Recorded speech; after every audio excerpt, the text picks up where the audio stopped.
The Veluxy Dominion had ruled their sector of space for 10,000 years. Their empire stretched across 40 star systems.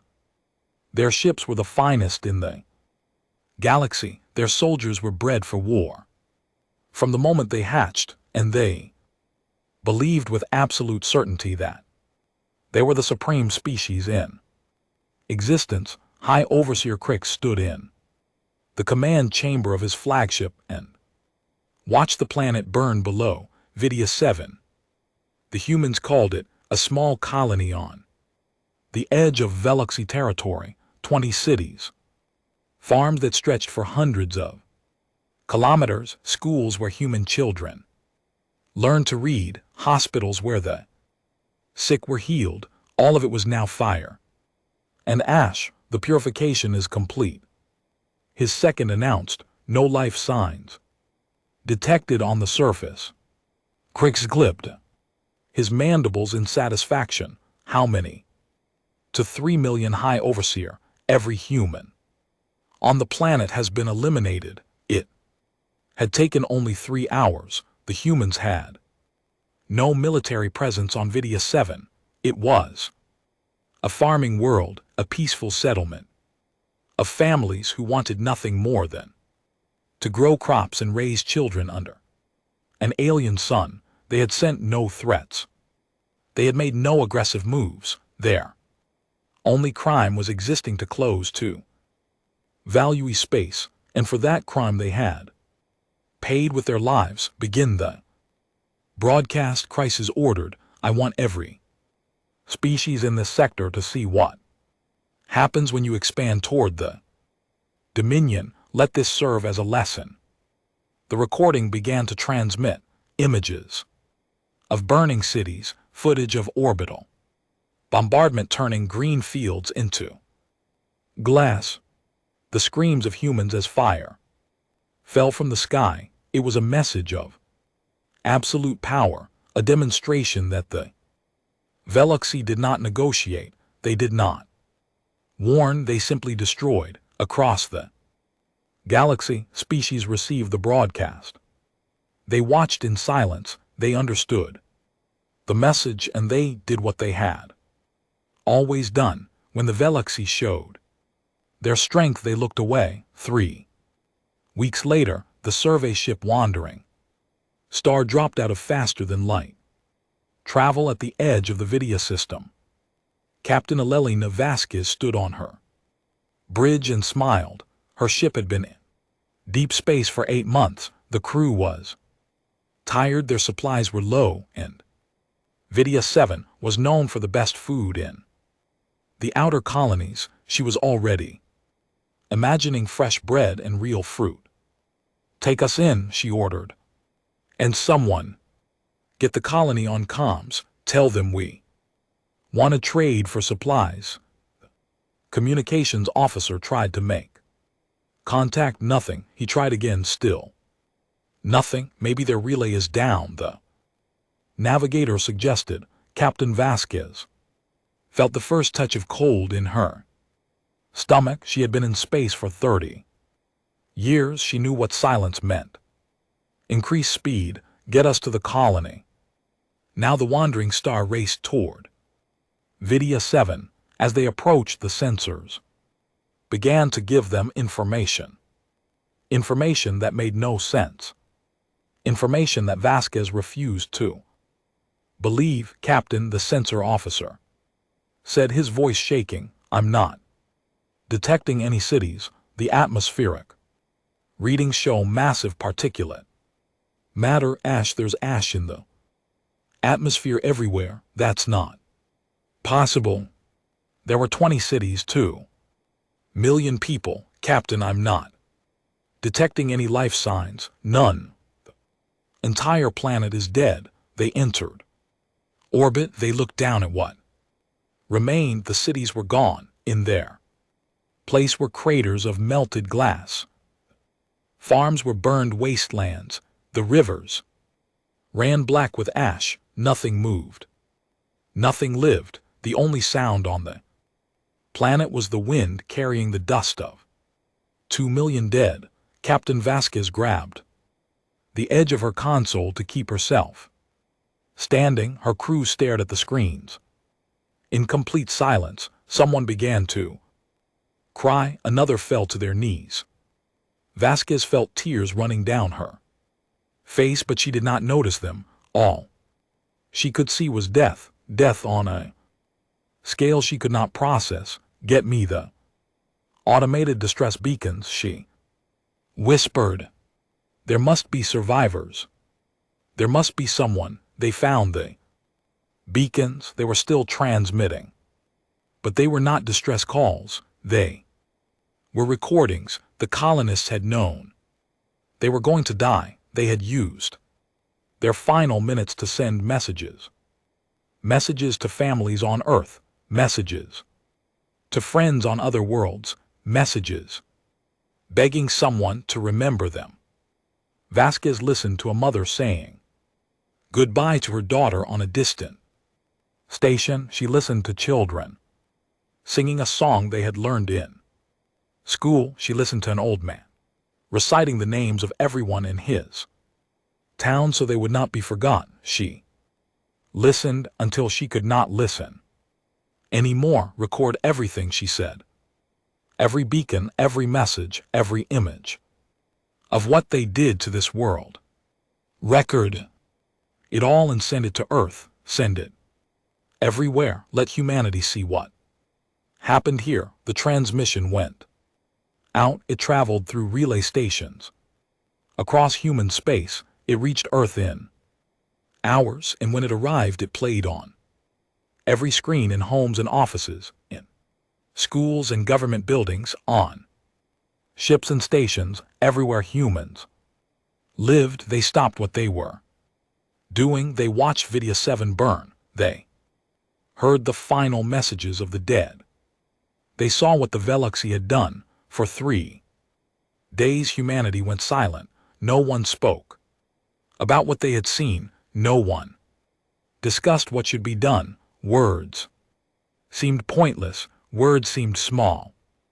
How do you respond to the murder of 2 million innocent people? What do you say when children are burned alive for the crime of existing?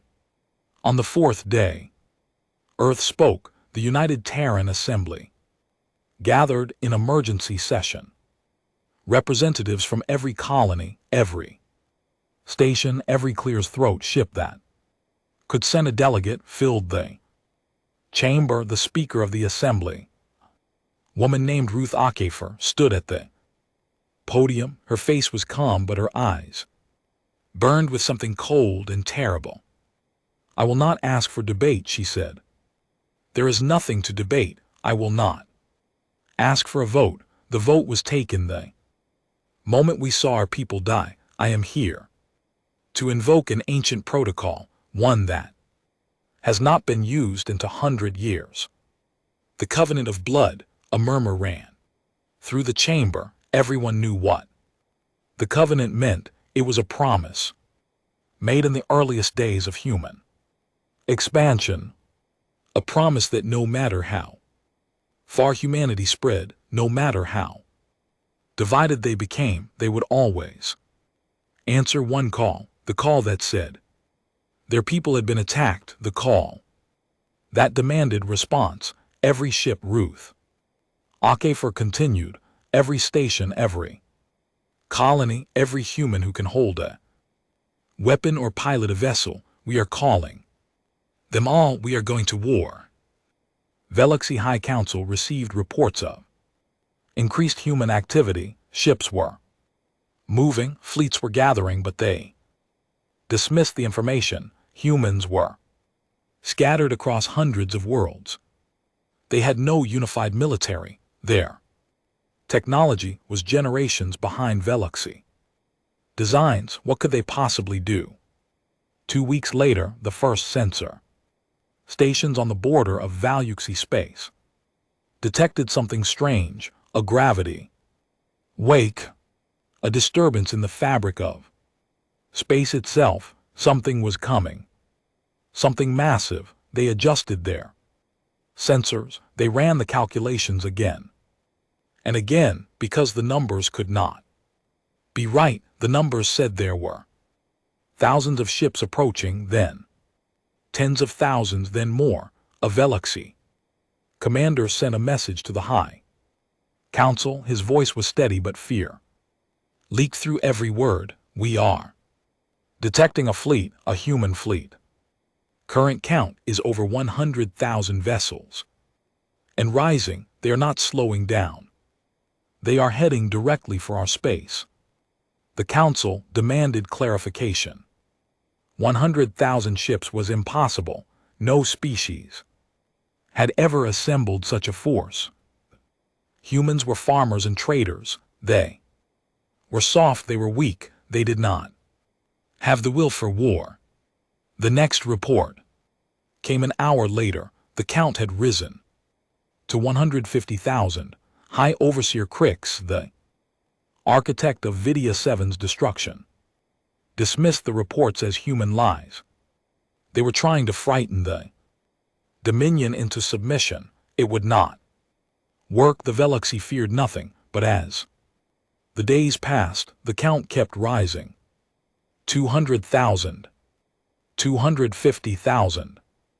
And still they came, ships of every size and type, warships and freighters, mining vessels with their drills, converted to weapons, passenger liners, carrying volunteers, generation ships that had not moved in decades, their engines burning bright, private yachts, flown by ordinary citizens who had never held a weapon but refused to stay behind.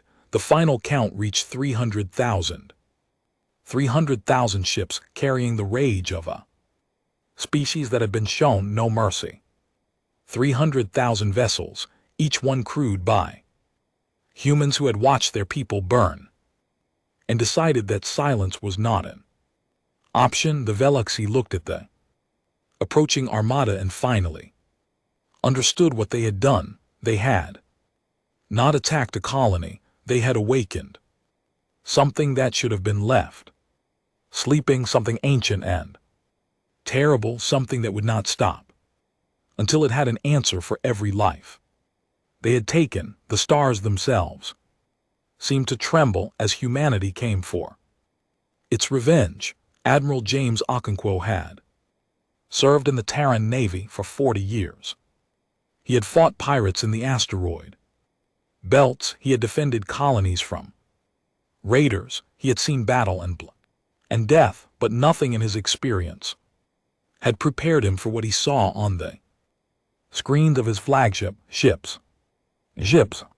Everywhere, ships stretching from horizon to horizon in every direction.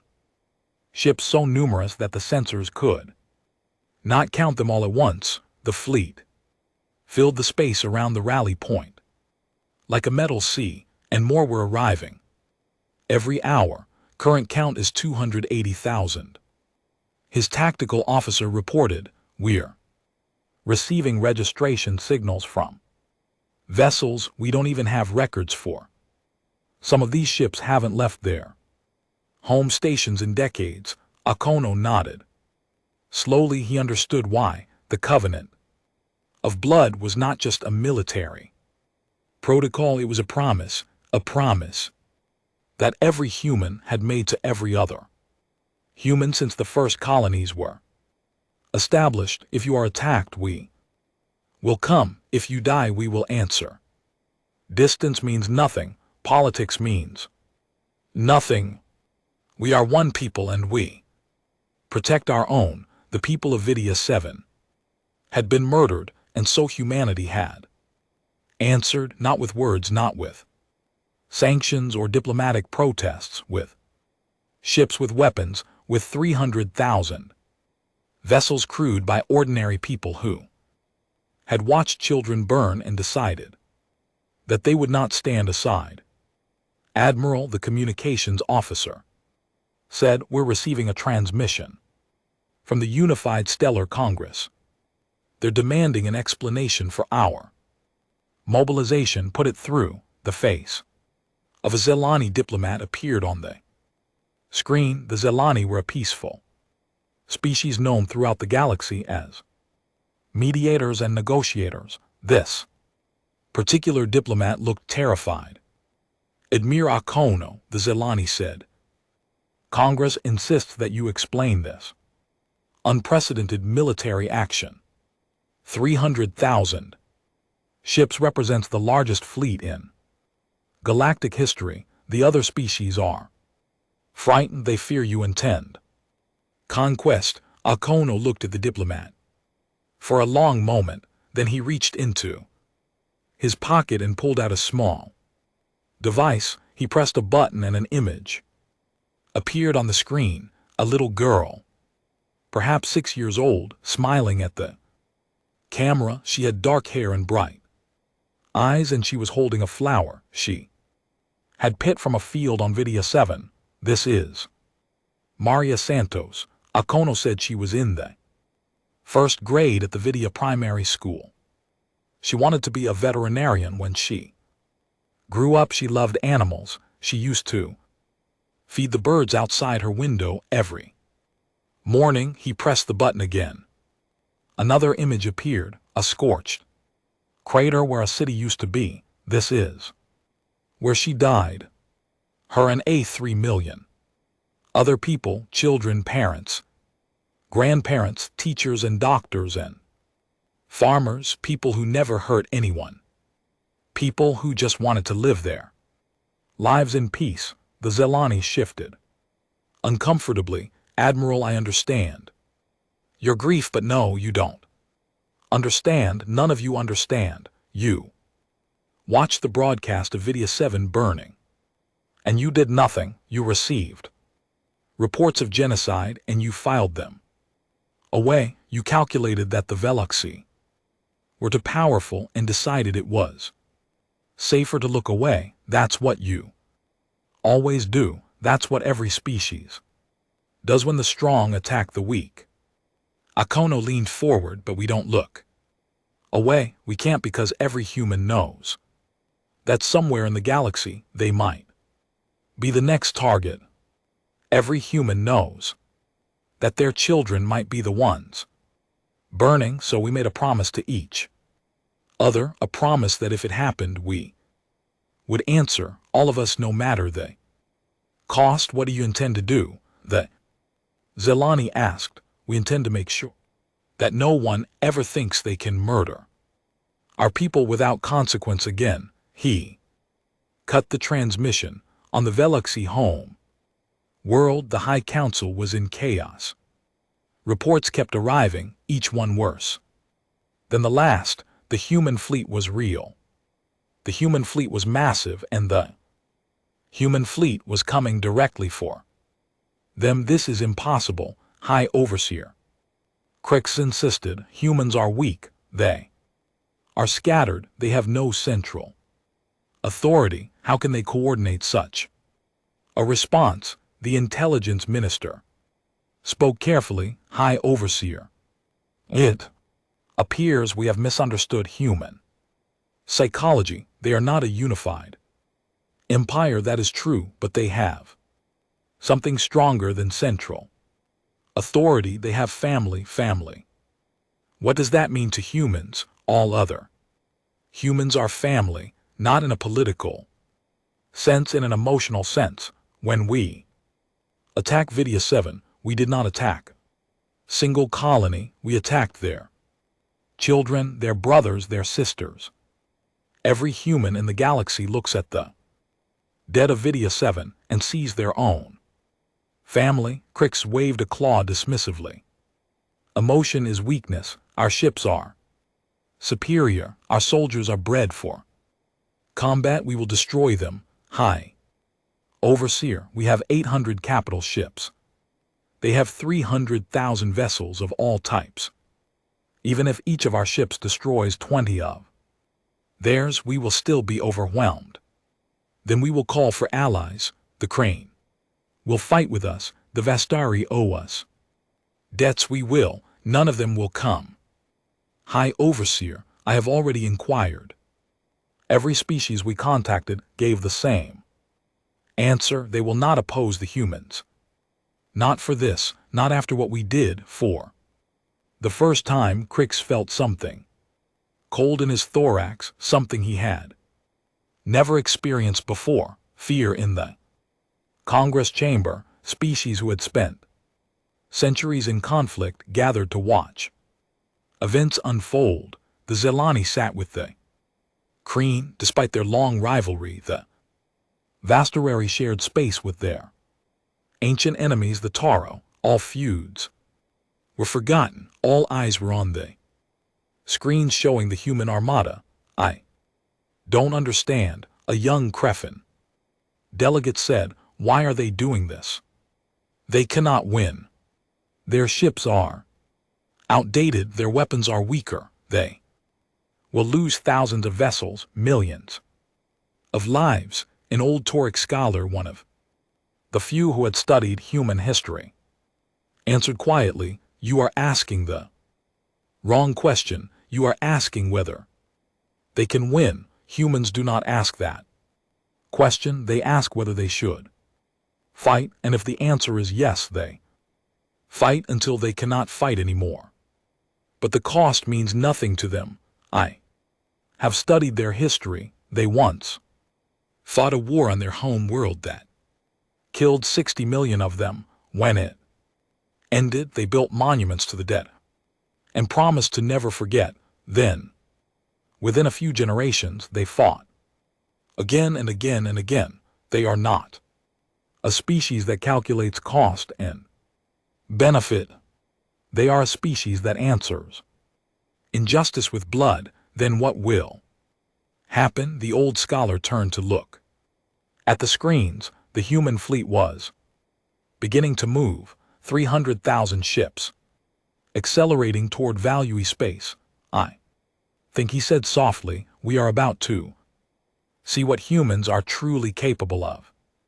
And I suspect we will never look at them the same way again. Admiral Okonkwo stood on the bridge of the Remembrance. His flagship, around him officers monitored thousands of data streams. The fleet was in motion. The course was set. There was no turning back. He opened a channel to all ships. His voice would reach 300,000 vessels. Millions of ears would hear his words. This is Admiral Okonkwo. In 3 days we will reach Veluxy territory. In 5 days we will engage their defense fleet. In 7 days we will stand before their home world. Many of us will not survive this journey. Many of us will die far from home in the cold of space, surrounded by enemies. But we do not go to die. We go to deliver a message. He paused, looking at the stars on his view screen. The message is simple. You can fear us or you can respect us. You can trade with us or you can ignore us. You can be our friends or you can be strangers. But if you touch our people, if you harm our children, if you think that distance or numbers or technology will protect you from our response, then you will learn what we truly are. We are humanity. We do not forget, we do not forgive, and we do not stop. He straightened his uniform. All ships engage engines. We have a debt to collect. The fleet moved as one. 300,000 vessels burning toward the heart of an empire that had never known fear. Behind them the galaxy watched, and for the first time in galactic history, every species understood the same thing at the same moment. Humanity was no longer scattered collection of colonies. They were a force, a family, a people who would cross the stars and fight impossible odds for the sake of strangers who shared nothing but their species. And they were coming. The human armada moved through space like a river of steel. It passed through neutral territories without stopping. It ignored hails from curious stations. It had one destination, and nothing would slow its approach. Species that had never seen more than a handful of human ships now watched thousands pass their borders. The Zelani counted them from their observation posts and lost track after the first 100,000. The crane lined their border with sensors and recorded everything, adding the data to their military archives with notes marked extreme caution. The Vastari simply closed their ports and hoped the tide of ships would pass them by. In the neutral station of Harmony Point, beings from dozens of species gathered around view screens to watch the fleet pass. Veluxy merchant stranded far from home when the war began stood in a corner and tried not to draw attention, but others noticed him. They did not attack. They did not threaten. They simply looked at him with expressions that said, "Everything you did this, you brought this upon yourselves." The fleet reached the first Veluxy system in for days. The Coral system was the gateway to the Dominion, 3 planets, 2 moons, and a massive defensive station that had never been breached. The Veluxy had fortified it with everything they had. 800 warships, the finest in their fleet, waited in perfect formation. Behind them, orbital weapons platforms created a web of death, and behind those the station itself, armed with enough firepower to crack a moon. Commander Thrax of the Veluxy Defense Fleet looked at his tactical display and felt confident. Yes, the humans had numbers, but the Veluxy had technology. They had training. They had weapons that could destroy human ships before they even came into range. This would be a slaughter, but not in the way the humans expected. He opened a channel to the approaching fleet, human vessels. "This is Commander Thrax of the Veluxy Dominion. You are entering sovereign territory. Stop your advance immediately, and we may allow you to retreat. Continue forward, and you will be destroyed. Silent, human vessels. Respond. This is your only warning." The response came, but it was not what Thrax expected. Instead of words, his communication system received a data file. When his officers opened it, text began scrolling across every screen in the command center. Names, thousands of names, then hundreds of thousands, then millions. "What is this?" Thrax demanded. His communications officer spoke in a shaking voice. "Commander, these are the names of every human who died on Vidia. 7 all to 3 million of them. They are transmitting every name." The list continued. Names and ages. Children as young as 2 years old, elderly as old as 112, families listed together, parents and children who had died side by side. The transmission went on for hour after hour, for hours in total. Every name, every life that had been ended. When the list finished, a single voice came through. "Admiral Akinquo, those were our people. Now we are going to tell you what comes next." The human fleet advanced. Commander Thrax gave the order to fire. His ships unleashed everything they had. Plasma beams cut through space. Missiles streaked toward the approaching armada. Orbital platforms added their fire to the storm. The space between the two fleets became a wall of destruction. Human ships began to die. The first wave, older Freyers and mining ships that had been converted to war, flew straight into the barrage. They exploded by the dozens, by the hundreds. Their crews had known they would not survive. They had volunteered anyway. Their job was simple: absorb fire so that others could get through, and others did get through. For every human ship destroyed, 3 more emerged from the fire. They came in waves, endless waves pouring through gaps in the Veluxy formation. Their weapons were weaker, their shields thinner, but their Were so many of them, so impossibly many. Thrax watched his tactical display. With growing horror, his ships were scoring kill after kill. They were destroying the enemy at a rate that should have ended any battle in minutes. But the enemy kept coming. For every ship they killed, another took its place. It was like trying to stop a flood with a bucket. Commander, his second in command, reported, "We've destroyed over 12,000 enemy vessels, but they've breached our outer perimeter.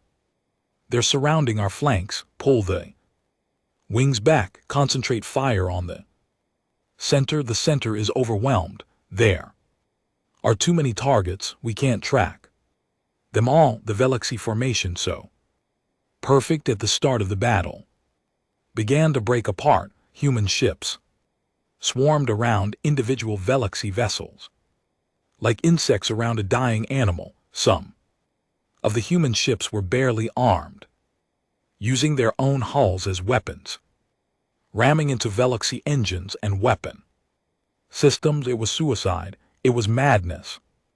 And it was working. A Value cruiser exploded, then another. The defensive platforms fell silent as human boarding parties cut their way inside. Station itself came under attack from thousands of ships, its shields flickering under the constant bombardment. Commander Thrax opened a channel to his flagship's crew. "All hands, prepare for close combat. They're going to breach our hull." His second stared at him. "Commander, we should retreat. We can regroup at the inner systems. If we retreat, they follow. If we fall back, they advance. This fleet does not stop. This fleet does not slow down. We can only make them pay for every kilometer." The battle lasted 6 hours. When it ended, the Velaxy defensive fleet had been reduced to scattered survivors fleeing toward home. The station was a burning wreck. The weapons platforms drifted as debris. The Kororoth system belonged to humanity. Admiral Okonkwo surveyed the aftermath. From his bridge, his fleet had paid a terrible price. 23,000 ships destroyed.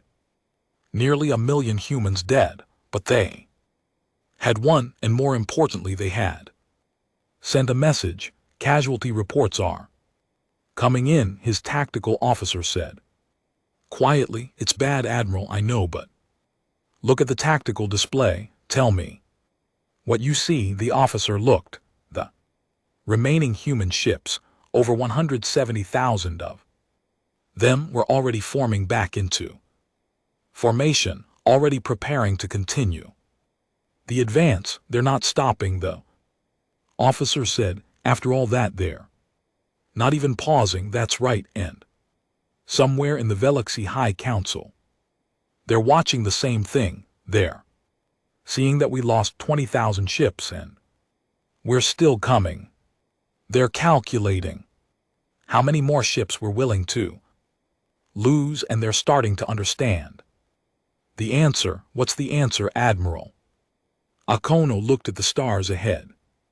Somewhere beyond them lay the Velaxy home world. Somewhere beyond them sat the beings who had ordered the death of 2 million innocent people. All of them. We're willing to lose all of them. Every ship, every person. We will fight until we have nothing left, and they will never be able to say the same." Survivor of the Valuxy fleet, limping toward home in a damaged cruiser, sent transmission to the High Council. His voice was raw with shock. "They are not fighting like soldiers," he reported. "They are not fighting like any species we have ever encountered. When we kill them, they do not retreat. When we hurt them, they do not fear. They fight like something we woke up, something old and terrible that was sleeping in the dark."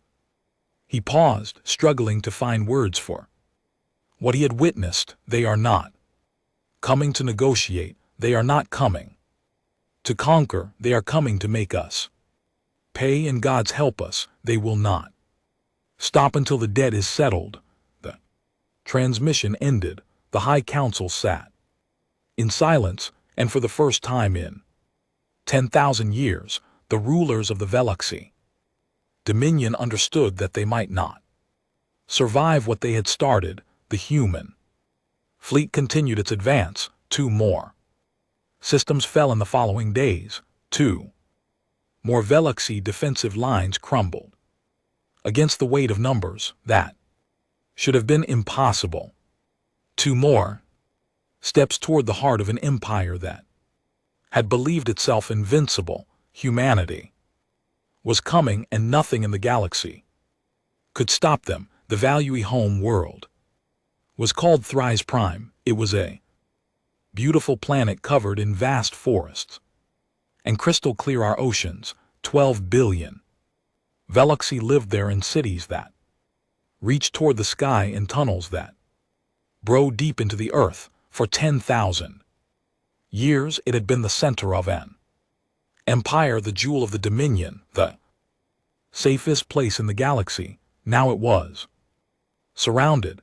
280,000 human ships formed a sphere around the planet. They blocked out the stars. They filled every orbital approach. They hung in space like a metal shell so thick that the Veluxy on the surface could see them during the day. A dark band across their sky, blocking the light of their sun. On the bridge of the Remembrance, Admiral Okonkwo stood before the view screen and looked at the world below. 12 billion lives, more than 5 times the entire human population of the outer colonies. Enough people to fill a 100 Vidya 7. South, we have achieved total orbital control, his tactical officer reported. No ships are entering or leaving the system. Their planetary defenses are active but not firing. They're waiting for us to make the first move. Akona nodded slowly. Status of our fleet: 283,000 ships operational. We lost another 4,000 in the final approach. The Veluxy threw everything they had at us. It wasn't enough. 47,000 ships lost. Since the beginning, nearly 2 million humans dead. The cost of reaching this moment was carved in blood and fire across half a dozen star systems, and now they were here. Now they had the power to end everything. Open a channel to the planetary government. Akono ordered wide broadcast. I want every on that planet to hear this. The channel opened. Akono spoke. This is Admiral James Okonkwo of the United Terran Fleet. We have come a long way to reach you. We have fought through your defenders. We have broken your fleets. We now hold your world in our hands, but we have not come to destroy you. He let that sink in for a moment. We have come to show you something. For the next 7 days you will watch a broadcast. You will see what was done to Vidya 7. You will see the cities that were burned, the schools that were destroyed, the children who were murdered. You will see the faces of 2.3 million people who did nothing wrong except exist too close to your empire. You will watch and you will understand what your leaders did in your name. The broadcast began on every screen across Thurs Prime. Images appeared. Vidya 7 before the attack. A green world with white cities and golden fields, children playing in parks, families eating dinner together, markets filled with laughter and trade, peaceful colony living a peaceful life. Then the images changed. Veluxy ships entering orbit, weapons charging, fire falling from the sky, cities burning, people running, screaming, dying. The screams were played without mercy.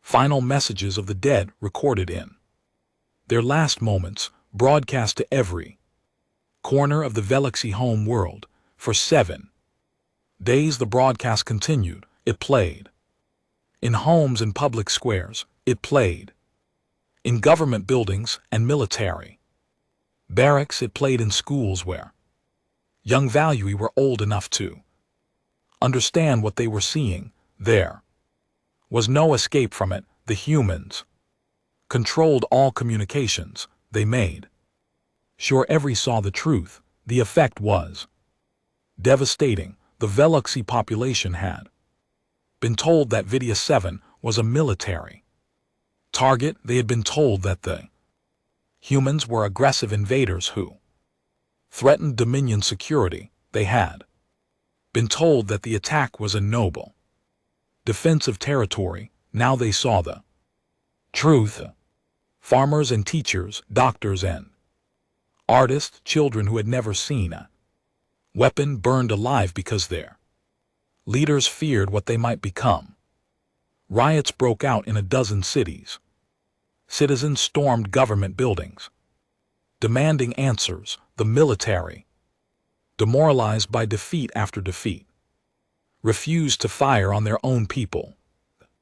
High Council, the body that had ruled the Dominion for centuries, found itself trapped between a population that no longer trusted them and an enemy fleet that could destroy them at will. High Overseer Crix, the architect of Vidya 7's destruction, retreated to his private chambers. He had expected the humans to attack immediately. He had expected fire and death, a quick end to his empire. This was worse.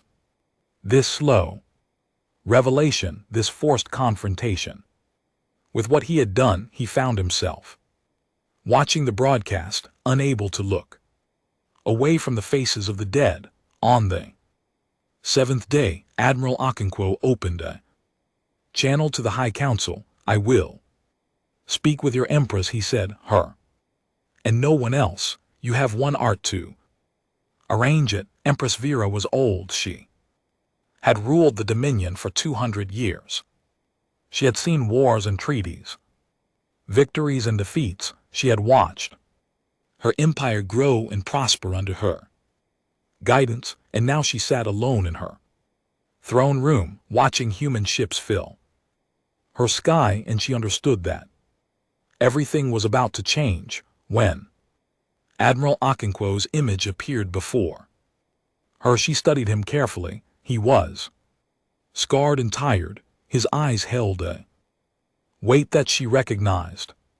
The weight of sending people to die, the weight of decisions that could not be undone.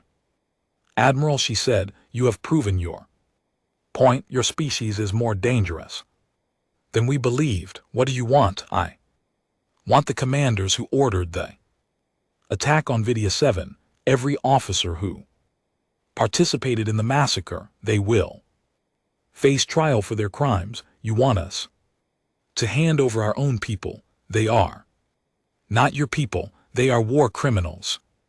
And yes, I want them. The Empress clicked her mandibles thoughtfully. And if we refuse, Akono gestured toward the view screen.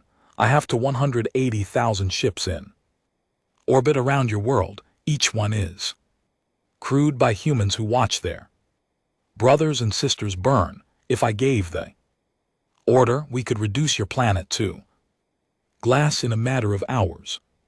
We could kill 12 billion of your people as payment for 2 million of ours. He leaned forward, but I am not going to give that order, because if I did, I would become what we are fighting against. I would become you. Then why are you here? To give you a choice. Hand over the criminals. Allow human observers in your territory to ensure this never happens again. Pay Clear's throat reparations. That will be used to build a memorial on Vidya 7. Do these things and we will leave. We will not conquer you. We will not occupy you. We will simply go home. And if we choose war instead, then we We'll fight until one of us is destroyed. It might be us. We have already lost 2 million people. We are prepared to lose more, but I think you know how this ends. I think you know that your fleets cannot stop us. I think you know that your technology cannot save you. Only question is how many of your people will die before you accept that truth. The Empress was silent for a long moment. She thought of the broadcasts. She had watched the burning cities, the dying children. She thought of the riots in her streets and the soldiers who refused to fire on their own citizens. She thought of an empire that had lasted 10,000 years, brought to the edge of destruction by a species they had dismissed as weak. Why, she finally asked, why not simply destroy us? You have the power, you have the justification. Why offer mercy? Akono's expression softened slightly. Because 2 million of our people are dead, and when I look at your world, I see 12 billion more who might die if we continue this war. Children who had nothing to do with Vidya 7, families who were lied to by their leaders, people who are just as innocent as the ones we lost. He straightened. We came here for justice, not genocide. If we wanted to be monsters, we could have stayed home. Monsters don't fly across the galaxy to give their enemies a choice. Only humans do that. The Empress looked at the human before her. She saw something in his eyes that she had never seen in the eyes of a conquered enemy. Not fear, not hatred, not the desperate calculation of survival. She saw mercy in some that was more terrifying than any weapon he possessed. I will consider your terms, she said quietly. You will have my answer tomorrow. Take whatever time you need. We're not going anywhere. The transmission ended. The Empress sat alone in her throne room, surrounded by the shadows of an empire that had never known defeat, and she began to understand that the humans had already won, not because of their ships or their weapons or their willingness to die. They had won because they could have destroyed everything, and they chose not to. That kind of strength was beyond anything the Veloxi had ever faced, and she knew with terrible certainty that her people would never forget it. The surrender came at dawn on Thrice Prime. Empress V. Kira addressed her people from the steps of the Imperial Palace, the same place where her ancestors had declared victory after victory for 10,000 years. Now she stood there to announce something the Veloxi had never experienced: defeat. We have accepted the terms offered by humanity, she said. Officers responsible for the Vidya 7 massacre will be handed over for trial. Human observers will be permitted in our territory. We will pay reparations for what was done. The crowd below was silent. No one protested. No one cheered. They simply listened, still processing everything they had seen in the 7 days of broadcasts. We were told that the colony attack was necessary. The Empress continued. We were told that the humans were a threat. We were lied to, and because of those lies, 2 million innocent people died. Today we begin to pay for that crime, not because we are weak, but because we were wrong. Across the galaxy, beings of every species watched the broadcast.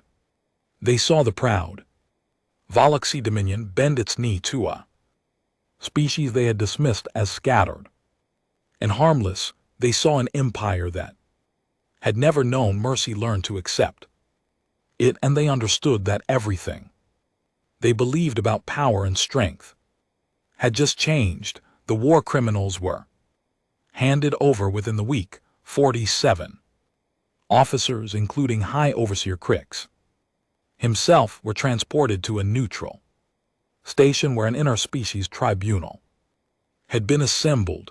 Admiral Okonkwo had insisted on this. He wanted the galaxy to see that humanity believed in justice, not revenge. The trial lasted 3 months. Every piece of evidence was examined, every witness was heard, every defendant was given the chance to explain their actions. In the end, 43 were found guilty of crimes against sentient beings. Crix, the architect of the massacre, was sentenced to life imprisonment on a dead moon where he would spend his remaining years surrounded by nothing but rocks in silence. Some humans thought the sentence was too lenient. They wanted executions. They wanted pain. They wanted the Veluxy to suffer as Vidia 7 had suffered. Admiral Okonkwo addressed these criticisms in a speech that was broadcast across human space. "I understand your anger," he said. "I feel it too. Every day I think about the people we lost. Every night I see their faces, but we did not cross the galaxy to become executioners. We did not sacrifice 1,000,000 lives so we could take 2,000,000 more." He looked directly into the camera. The dead of Vidia 7 were peaceful people. They were farmers and teachers, doctors and artists. They believed in building, not destroying. If we honor their memory with more death, we betray everything they were. We become the thing that killed them. Justice is not the same as revenge, and today we have justice. Human fleet departed space the following month. They left behind observation teams and diplomatic missions, but the warships went home. 280,000 vessels carrying the survivors of the greatest military campaign in galactic history scattered back to their ports and stations. The war was over, but the effects had just begun. The unified Stellar Congress created new laws within the year. Planetary destruction was declared the ultimate crime, punishable by unified response from all member species. A permanent peacekeeping force was established with significant human participation. For the first time, the galaxy had rules that protected the weak from the strong. Other changes were subtler but equally important. Species that had ignored humanity now sought them out for trade and alliance. Governments that had dismissed human colonies as insignificant began to treat them with careful respect. Everyone remembered the lesson of the value. Underestimate humanity at your peril. And on Vidia 7, construction began on the memorial. The dead world slowly came back to life. The ashes were carefully collected and preserved. Melted glass of the destroyed cities was shaped into monuments. A wall was built, stretching for Killam, with the names of every person who had died carved into its surface to 3 million names, each one a reminder of what had been lost and what had been avenged. 10 years after the war, a young Veluxy historian named Ketha made the journey to Vidia 7. She was barely hatched when the massacre occurred, too young to understand what her people had done, but as she grew older, she had learned, she had studied the broadcasts, she had read the trial transcripts, she had seen the faces of the dead. She needed to see the memorial for herself. The planet was still mostly empty. The atmosphere had been cleaned, and grass was beginning to grow in places, but the scars of destruction were everywhere. Craters marked where cities had stood. Rivers still ran dark in places, carrying the last traces of ash to the sea. Kathra walked along the memorial wall, reading names at random. Santos family, Chen family, Akon. Family, hundreds of families, each one. Wiped out in a single afternoon, she stopped at a small section where the names were arranged in a circle. These were the children of the Vidya primary school. The youngest was 4 years old. She began to cry. The tears fell freely, running down her carapace and dripping onto the stone below. It's all right to cry, Keth returned. An old human woman stood nearby, watching her with gentle eyes. She wore simple clothes and carried a small watering can. There were flowers growing at the base of the wall, and the woman was tending them. You work here? Key asked. I'm one of the caretakers. I've been here since the memorial opened. Key looked back at the wall. I'm sorry, I know that doesn't mean anything. I know words can't fix what we did, but I needed to come here. I needed to see. The old woman nodded slowly. You're the first Vuxi to visit.